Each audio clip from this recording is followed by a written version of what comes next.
Olha, hoje o Bom Dia Responde vai falar sobre os direitos, situação envolvendo divórcio. Momento delicado, né? Nenhum casal quer viver, passar por isso. Afinal de contas, quando a gente decide se casar, a gente não está pensando na separação, né? Mas é claro, isso pode acontecer.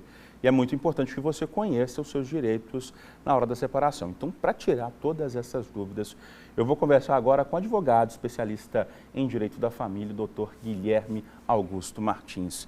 Muito bom dia para o senhor. Bom dia. Seja bem-vindo aqui ao Bom Dia Tocantins.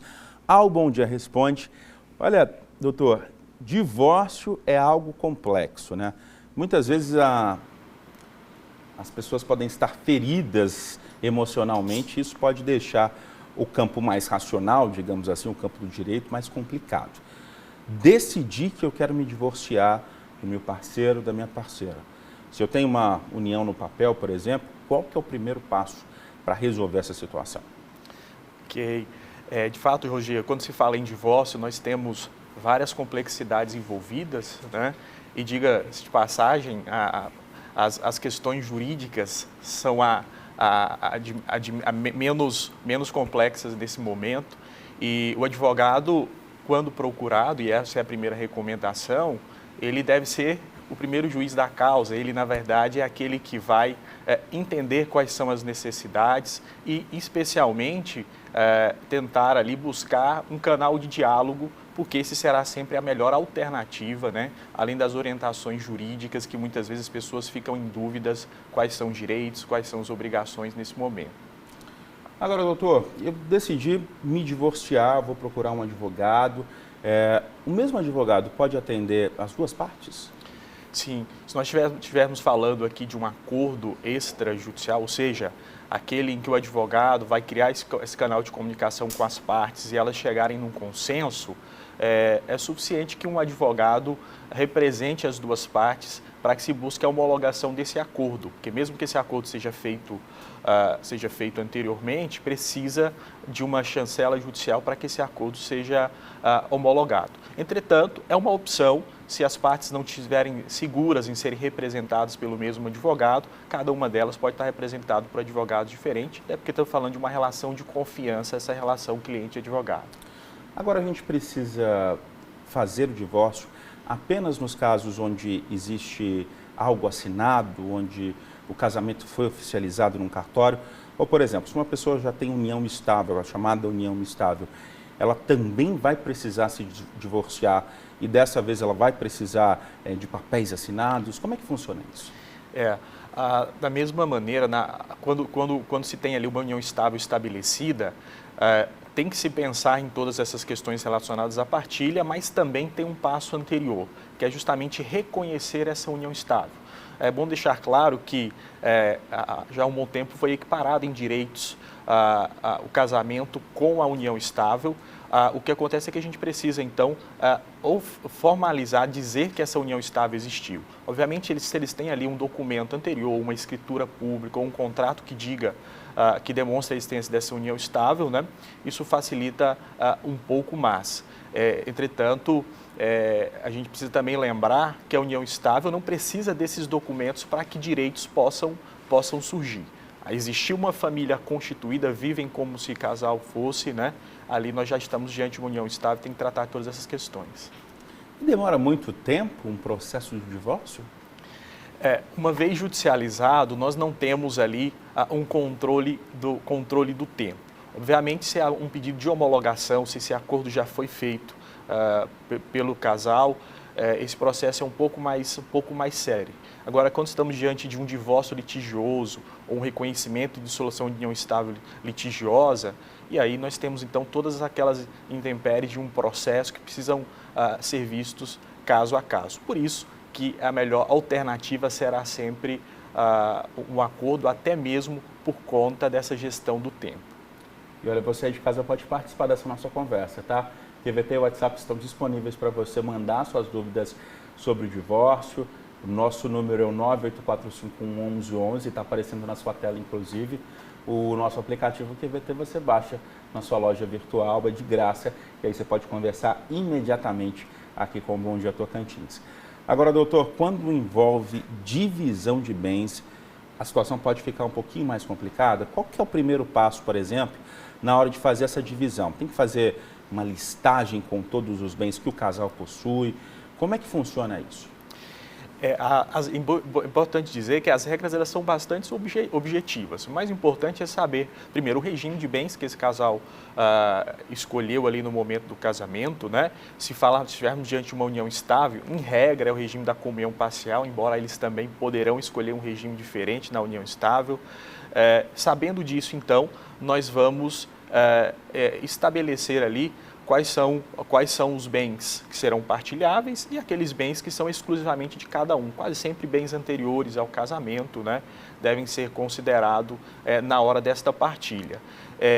E, diante disso, entendendo o tempo e o momento da aquisição desse patrimônio, essa partilha dos bens comuns serão feitas de igual forma para o casal.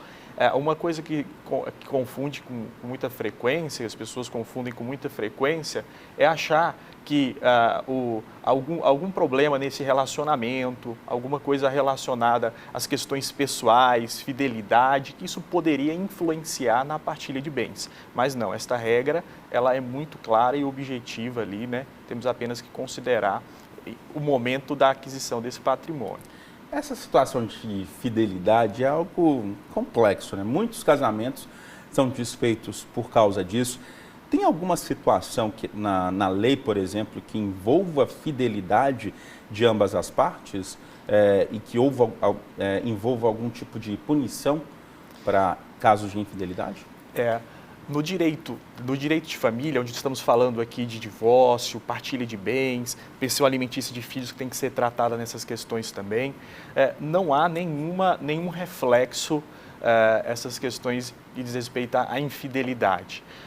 Agora, o que pode haver é no âmbito da responsabilidade civil, ou seja, no âmbito da reparação, da indenização, caso esta infidelidade ali tenha gerado ali um constrangimento, e isso serve para qualquer situação. Sempre que alguém causar um dano ao outro, isso pode ser indenizado. Mas no direito de família não há qualquer repercussão nesse sentido.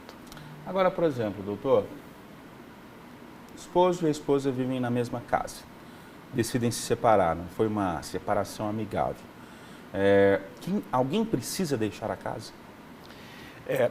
Não, temos que entender que o patrimônio, essa casa, se é do casal, né, nós estamos falando ali de coproprietários, ambos têm as mesmas responsabilidades, obviamente, e os mesmos direitos. Obviamente, se tem alguma situação muito peculiar, com filhos envolvidos, né, sendo o único imóvel, onde ali se um dos cônjuges precisando se ausentar, né, não teria onde estar, onde morar, e aí essas questões têm que ser levadas em consideração num primeiro momento, de forma provisória, até que se encontre uma alternativa posteriormente. Existe, por exemplo, a possibilidade de um dos cônjuges pagar aluguel para o outro, já que apenas um vai estar usufruindo da casa, por exemplo? Sim, sendo o bem comum e apenas um deles está usufruindo deste bem durante o processo de divórcio, é possível sim exigir ali a contraprestação de aluguel, né? Entretanto, a gente precisa sempre olhar com cuidado, ver se não existe outros patrimônios, outras propriedades que eventualmente estejam sendo usufruída pelo outro cônjuge. Mas, em regra geral, é possível exigir esse pagamento. E as perguntas já estão chegando, são várias dúvidas. Já vamos ver algumas dessas perguntas? Olha só, vamos colocar na tela para o pessoal de casa. Está aqui. Bom dia, faz muitos anos que eu moro com um companheiro. Aí quando eu fui morar junto com ele, o pai dos meus meninos deu uma casa, só que aí eu reformei essa casa. Agora mais ou menos um ano, fiz união estável no papel, e se eu chegasse a me separar dele, ele no caso teria algum direito? Parece que ela recebeu a casa dos pais dos filhos, de um relacionamento anterior, e agora está morando com uma outra pessoa. E aí, essa pessoa conquista direito sobre esse imóvel? Regra geral, não, Roger, pelo contexto, me parece que esse bem, então, foi adquirido antes desse novo relacionamento que ela teve, então, entra-se na categoria de bens comuns. Estamos considerando aqui que ela vai estar no regime da comunhão parcial de bens, que é, regra geral, o que vigora aí na união estável, né? Agora a gente já tem uma nova pergunta aqui, doutor. Em qual situação o pai pode tirar a guarda do filho da mãe? Primeiro vamos explicar, houve uma separação, casal tem filhos, via geral a gente tem uma guarda compartilhada estabelecida, esse é o entendimento da justiça hoje? Sempre que tem filhos envolvidos, tem que se tratar essas questões da guarda e também dos alimentos. Na guarda, o que se tem, o que a lei orienta é que temos que tentar manter aquela relação, aquelas responsabilidades de ambos os genitores, né? Por isso que a guarda compartilhada será sempre a melhor opção. Entretanto, a gente sabe que em algumas situações nem sempre isso é possível de acontecer. No direito de família, especialmente quando envolve crianças, a gente tem uma máxima que nós não temos regras estabelecidas. A lei diz que nós precisamos considerar o melhor interesse da criança. E o que é o melhor para a criança só saberemos ao analisar o caso concreto. Então, a resposta aqui, na verdade, ela depende, temos que conhecer qual é esta relação estabelecida dos filhos com cada um dos genitores. Então, isso quer dizer que o pai também pode ter acesso à guarda total de uma criança, que foi a pergunta que a gente mostrou aqui no Não há telão, né? distinção e nem favorecimento ou predileção pelo pai ou pela mãe. Vai se observar o melhor interesse da criança. Vamos ver mais uma perguntinha? Coloca aqui pra gente. Bom dia, eu tenho um relacionamento sério, mas a gente está morando em casas diferentes. Já são 4 anos. Em caso de separação, eu tenho direito aos bens? Isso aí, a gente já estabeleceu uma união estável aqui, nesse caso? Só com essas informações não é possível a gente definir se há uma união estável, mas é importante dizer que a união estável não depende da coabitação. Traduzindo, não precisa morar juntos para que se estabeleça uma união estável. Se tiver outros requisitos, né, aquele objetivo de constituir família, uma convivência pública, duradoura, são requisitos que devem ser analisados. Aí nós vamos identificar se, existindo a união estável, se houve patrimônios a serem partilhados. Isso eu ia questionar isso, inclusive. Por exemplo, aqueles namoros longos, né, que um fica enrolando o outro, noiva não noiva, casa não casa. Isso é considerado uma união estável, doutor? Temos que verificar. O tempo por si só não é o que vai definir a união estável, nem para mais nem para menos, né? Muitas vezes eu tenho um relacionamento longo, de 5, 10 anos, mas talvez ainda não existe uma união estável, se eles não tinham ali uma rotina, uma convivência de família especialmente. Assim como também, Roger, o tempo curto de relacionamento, mas se já acontece ali de forma intensa, se já existe uma rotina de família ali entre o casal, pode constituir união estável. Então, o tempo não é o definidor nesse caso, mas especialmente ali todos os demais requisitos, a convivência como família em especial. Chega a ser uma decisão um pouco subjetiva ou não? Sim, podemos dizer que é uma decisão subjetiva, porque aí você depende muito de provas testemunhais, todo o contexto fádico, né? Especialmente quando a lei diz, né, que tem que haver ali o ânimo, o interesse de constituir família. Olha como isso é subjetivo, né? Verificar ali se existia no consciente daquelas pessoas esse interesse de estar vivendo em uma família desde aquele momento. Olha aí. E a união estável está dominando as perguntas. Tem mais uma sobre isso, inclusive. Vamos lá.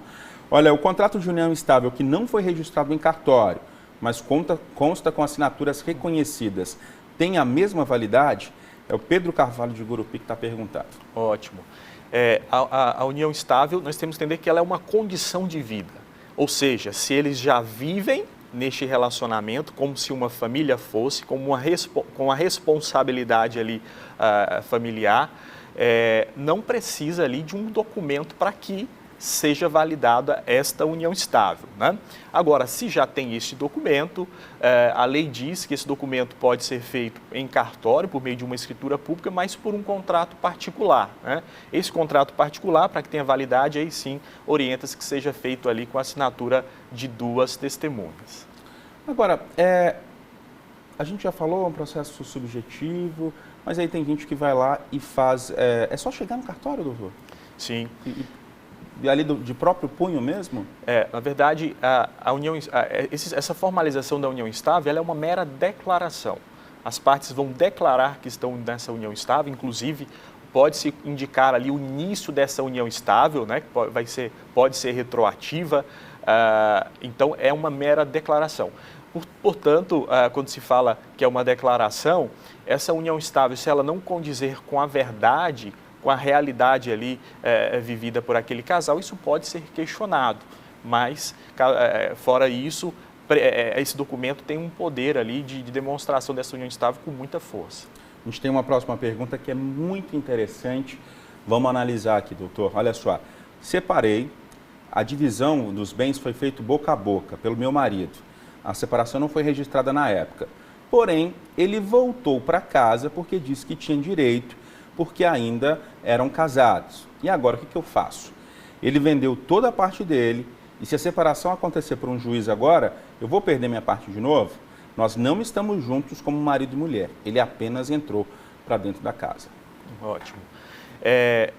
O fato dele ter retornado para casa, isso não altera nenhum direito, né? Primeiro, ele poderia ter voltado? Não deveria ter voltado. No momento em que eles se separaram de fato, deixaram de conviver como marido e mulher, ali rompe-se essa responsabilidade, né, conjugal de cada um deles. Agora, se o outro não concordou com essa separação de corpos, com essa separação ali de não mais conviver juntos, ela poderia até buscar ali uma ação de separação de corpos para que ele pudesse sair da residência até que se resolvesse a questão relacionada ao patrimônio. Ele, insatisfeito com isso, o que teria que se buscar é outros meios para que essa partilha fosse realizada e que o judiciário determinasse como seria resolvido e quem poderia estar ali na posse desse patrimônio até que se finalizasse esse processo de divórcio com partilha. Mas pelo que a gente viu na mensagem, ele que dividiu, né? Então ele estava satisfeito e provavelmente a mulher pode ter até saído no prejuízo. Agora, doutor, ela poderia, por exemplo, impedir que ele entrasse na casa? Ligasse para a polícia, por exemplo? Nesse caso é bom que ela faça um boletim de ocorrência, que nós estamos falando também de uma violência que pode se dar de forma psicológica, mas também esta violência patrimonial que também está envolvida no momento em que ele toma decisões relacionadas ao imóvel sem o consentimento do outro cônjuge. Ela poderia sim buscar ali a delegacia, fazer um boletim de ocorrência relatando essa situação para que medidas fossem tomadas. Repito, não cabe a ele individualmente, de forma isolada, tomar essas decisões. Se tivéssemos um consenso, ok. Caso contrário, depende da chancela judicial para que isso se resolva.